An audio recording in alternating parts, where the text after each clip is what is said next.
Le Liptako gourmand, une zone à cheval sur le Burkina Faso, le Mali et le Niger. Elle fait presque 2 fois la taille du Sénégal. Secoué par une insécurité chronique, le Liptako gourmand est confronté au déplacement de population. Plusieurs droits, dont ceux des enfants, sont violés. Save the Children International et ses partenaires ont organisé des enfants du Liptako gourmand qui ont enquêté sur le respect de leurs droits. Et le résultat est sans appel. Ces enfants-là ne s'arrivent pas à manger comme ils veulent. Les enfants-là sont, comment dirais-je, seulement ils sont dans les difficultés. Même tu peux voir, ils ont des petits nattes, toute la famille dort sur ça. Alors qu'ils n'ont rien à manger. Ils n'arrivent même pas à s'asseoir dans notre société. Ils ne sont pas avec les autres. Chaque fois, ils sont eux seuls. On les a demandé à quel âge une fille doit se marier là où il habite. Dans quel genre de maison ils sont. L'enquête a porté sur, entre autres, la mendicité des enfants, la déscolarisation, les grossesses précoces, le recrutement des enfants par les groupes armés et les violences sexuelles et sexistes. L'objectif même de la recherche, vraiment, c'est de permettre aux enfants et les jeunes d'aller rencontrer leur père et aussi d'essayer de collecter quelques informations. Et aussi discuter avec les enfants là sur leur situation de vie et de travail. Donc c'est dans ce sens vraiment les enfants ont été accompagnés avec des jeunes enquêteurs sur le terrain. Ils ont fait maison par maison et sont partis aussi dans les FADA et dans les écoles. En fait, les enfants ont été distingués à travers leurs compétences, leur détermination dans les groupes de base. Ce sont les enfants issus des 2 groupes de base, dont chacun, en fonction de sa maîtrise dans le domaine de la protection de l'enfant, on les avait sélectionnés et formés sur les techniques de collecte des données. Oui, en tout cas, je le trouve super. Parce qu'au tout début, je ne m'attendais pas à un tel résultat. Et surtout quand j'ai vu que c'est un questionnaire parfois qui parle un peu des tabous. Mais malgré tout, ils ont pu quand même enquêter des enfants qu'il faut et se déplacer également même dans les zones sur le site de déplacés et de retournés que nous avons recueillis il y a de cela 3 ans dans la commune d'Avala. Des résultats en phase avec les réalités du Liptako gourmand. Dès lors, Save the Children International et ses partenaires n'ont qu'un seul objectif: œuvrer pour inverser la tendance à travers le projet VEPS, la voix des enfants pour la paix au Sahel. L'initiative a mobilisé des enfants ambassadeurs originaires de la région. Ça porte sur l'organisation même des enfants. Pour que les enfants soient participatifs ou bien soient actifs, il faut que les enfants soient organisés. Et ça, c'est un. Et d'autres activités en faveur des enfants aussi. Avec les sensibilisations, avec en tout cas des sensibilisations multiples et puis ciblées. Ce n'est pas une sensibilisation au hasard. On cible avant de faire. Par exemple, si on cible, on sait que, par exemple, telle zone aime faire ça. Parce que là où ils étaient, là, ils aimaient faire ça. Et que nous, les cibles, et puis on les sensibilise. Donc, après, on part voir est-ce que ça a changé ou bien ça n'a pas changé. Cela m'a permis d'améliorer mes compétences en matière de leadership, de convaincre certains enfants qui voulaient se marier. Et on a eu une formation sur le leadership et la sensibilité au conflit et les sensibilisations, comment mener à bien des sensibilisations. Et c'était vraiment 100% pratique. On a eu à faire des pratiques sur le terrain.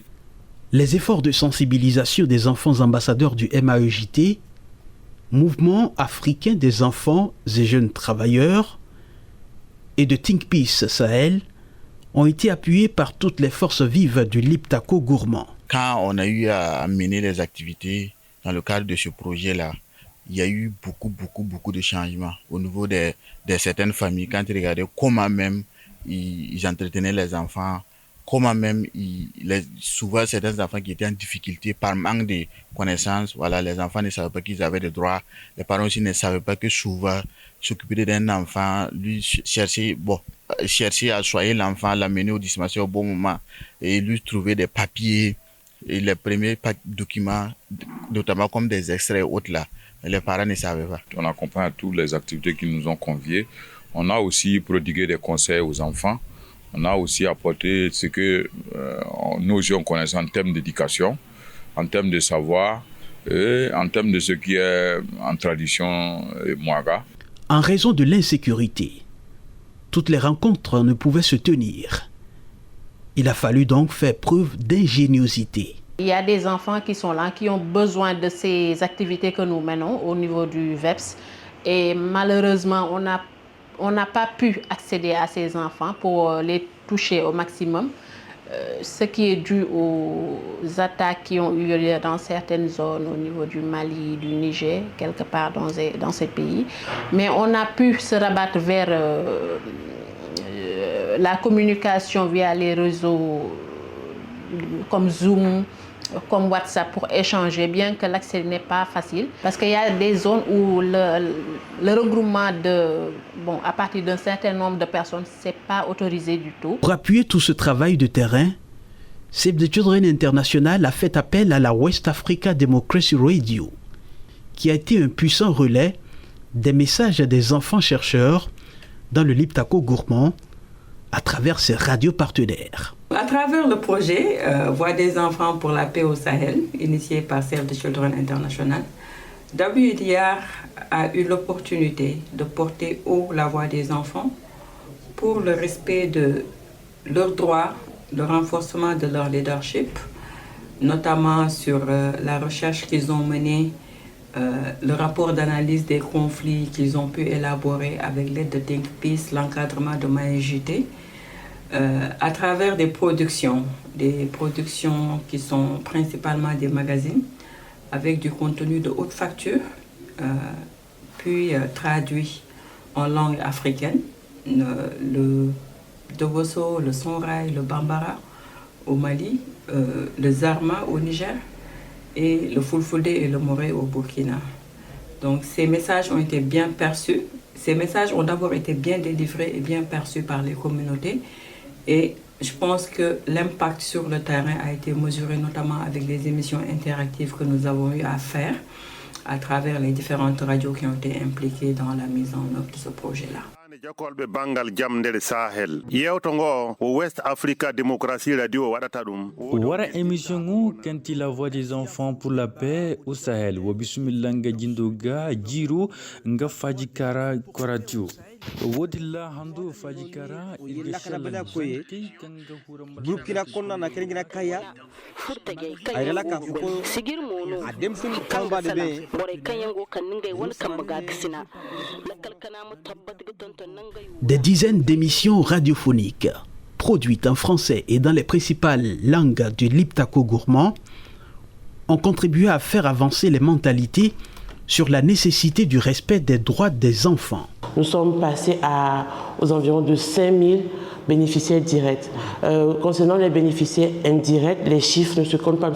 Nous avons atteint plus de 1 million de bénéficiaires indirects grâce à notre partenaire WDR, vraiment qui a maximisé le plaidoyer au niveau de la zone du Liptako gourmand en traduisant toutes nos actions à travers des messages de plaidoyer, de diffusion, de magazines portés par des radios dans toutes ces zones-là. Plus de 293 jeunes formés, capacité en plaidoyer, en sensibilité au conflit.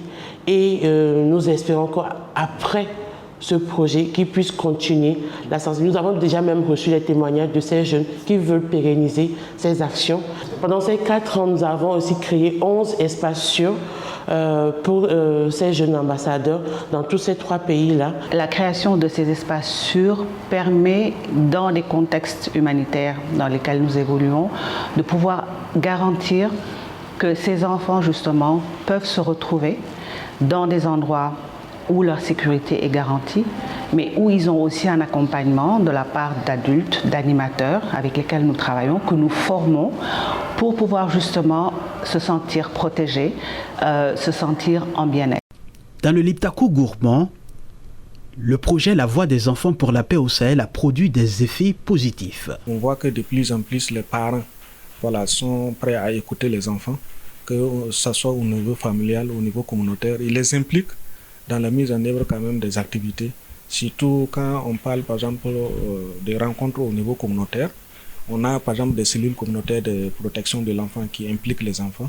On a aussi des comités de protection de l'enfant mis en place par les sites, dans les sites déplacés internes, où les responsables des sites ont mis en place des comités de protection de l'enfant et impliquent les enfants dans la réalisation des activités, dans les rencontres, des réunions hebdomadaires. Au niveau même des jeunes ambassadeurs d'Ayaru, eux-mêmes ils ont témoigné. Donc eux-mêmes à ce niveau-là, ils sentent qu'eux-mêmes la diffusion les protège et eux-mêmes ils le disent à travers des vidéos, des capsules, à travers des exemples, à travers de Facebook et de TikTok qu'ils ont eu à faire le mois passé. Donc nous pouvons dire que vraiment l'effet est positif. Nous avons eu à avoir l'initiative de former des jeunes ambassadeurs pour qu'eux-mêmes ils puissent être des relais pour passer des messages à travers les formations, des renforcements des capacités qu'ils ont eu à avoir avec les partenaires de mise en œuvre. Le projet VEPS, La Voix des enfants pour la paix au Sahel, a contribué à conscientiser les enfants et les adultes du Liptako gourmand. Il a surtout démontré aux parents la nécessité d'être à l'écoute de leurs enfants. Les autorités doivent écouter la jeunesse. Quand la jeunesse vient, elles doivent l'accueillir et ne pas mettre les textes dans les tiroirs, remonter les textes, remonter les doléances et essayer sur une seule table avec le dialogue et on va avoir vraiment une issue de sortie. Il est très important que les magazines radiophoniques touchent plus de communautés parce que la recherche qui a été faite, c'était un document produit en français et aussi traduit en outil adapté aux enfants, un rapport produit par les enfants à travers des dessins. Mais la cible première, c'est les enfants. Mais nous voulons toucher aussi d'autres cibles qui sont les adultes, les parents. Et à travers ces messages radiophoniques, les enfants ont été touchés et aussi les parents ont été touchés au-delà des zones d'intervention du projet. Laisser la parole vraiment aux personnes vulnérables est un meilleur investissement quant à la lutte pour la promotion de leurs droits. Parce que c'est eux-mêmes qui vivent les choses qui les affectent. Donc ils sont les bonnes personnes pour porter eux-mêmes leur plaidoyer et défendre leurs droits. Nous avons interagi avec des gens formidables malgré le contexte qui nous ont acceptés, accueillis à bras ouverts, qui nous ont protégés même dans des zones vraiment, dans des contextes vraiment pénibles.